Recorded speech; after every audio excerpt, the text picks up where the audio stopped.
Alright everyone, this is the Helldragon, and this is part 2 of my Dragon Ball Advanced Adventure playthrough for the Game Boy Advance. We're going to do 3 things in this part. First off, we're going to fight Oolong, and then next we're going to fight Yamcha, and then after that we're going to go to a stage where basically it's just a setup to get your Energy Blast ability. And it's just laying out the plot here for those of you, who haven't seen Dragon Ball. Oolong has the ability to transform into whatever he wants for 5 minutes. But, he's still a weak little dude. All he uses to do is to bully people. Goku fights him. Well, fights. I don't think he actually fights him. They just talk. He talks with Oolong in his night form. And rather than fight his night form here, he decided to run off as some bat, which you'll find in the sky. And that's why you got Flying Nimbus last stage.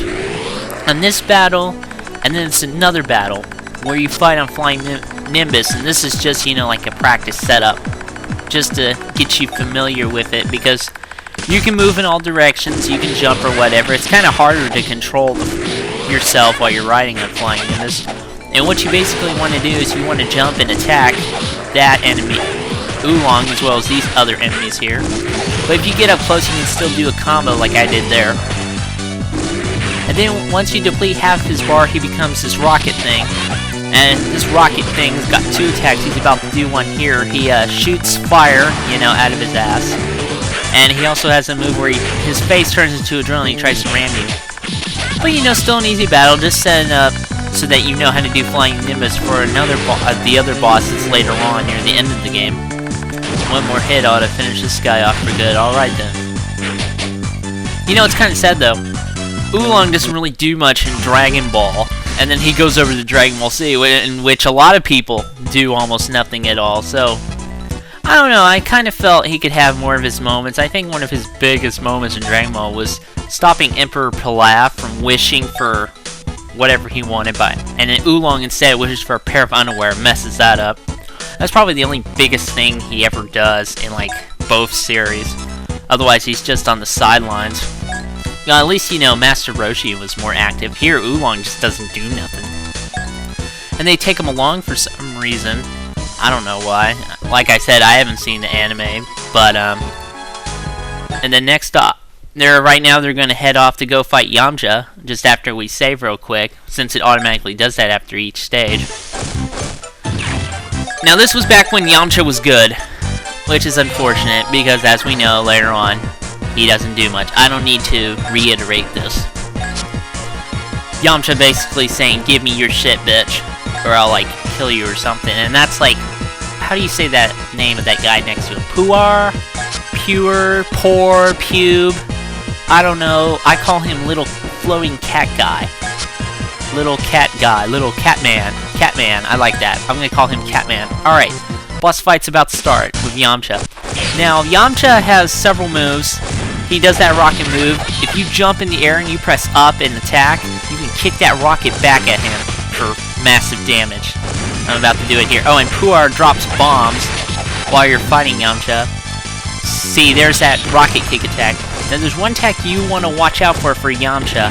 I do get hit by it once in this video. There it is right there, Wolfang Fist. If he hits you with that, that will do some serious damage.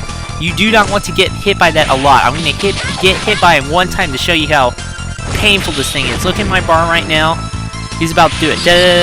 Bam! See, it took a big old chunk out of my life bar. When I fought Yamcha the first time, he always killed me because of that Wolfang Fist.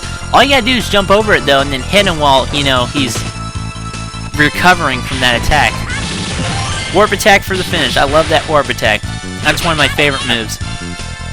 Krillin doesn't have anything cool like that. He has Solar Flare, I think, as his L and R. No, wait, that's his L move. I don't know what his L and R move is. Does he even have one? I'm not even sure if he does.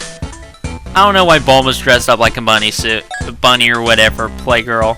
Playboy. Sorry. Playboy. Yeah, sometimes you get them mixed up. Well, that's most of the action right there, but still, since you're here, we might as well go through the last section, which is Fire Mountain. Now, I know that what happens here is that Fire Mountain is, well, on fire. And up on top of Fire Mountain is Ox King, which, like Oolong, doesn't do much here, and in Dragon Ball Z, I think he fights Goku. But anyway, pretty much, Fire Mountain's on fire, and we all know that in Dragon Ball, the only way to put out a fire is to shoot a beam at it.